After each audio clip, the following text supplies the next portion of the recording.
Une première pour un ancien président. Nicolas Sarkozy a été placé en garde à vue à Nanterre dans le cadre d'une enquête pour trafic d'influence. Son avocat Thierry Herzog et 2 hauts magistrats sont eux aussi en garde à vue depuis lundi. Les enquêteurs veulent établir si l'ancien chef de l'État a cherché à obtenir des informations auprès de l'un de ces magistrats sur une décision de justice le concernant en échange de la promesse d'un poste de prestige. La France a eu chaud, mais elle a gagné son ticket pour les quarts de finale. Vainqueur du Nigeria grâce à 2 buts tardifs, les Bleus affronteront l'Allemagne vendredi. Après avoir elle aussi longtemps douté, la Nationalmannschaft a fini par battre l'Algérie à l'issue des prolongations.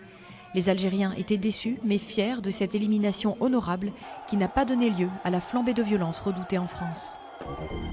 La fin de la trêve en Ukraine, malgré la pression des Européens et de Moscou, Kiev a décidé de ne pas prolonger le cessez-le-feu avec les séparatistes de l'Est. Le président Petro Porochenko a annoncé qu'il allait attaquer les rebelles, sur qui il rejette la responsabilité de la situation.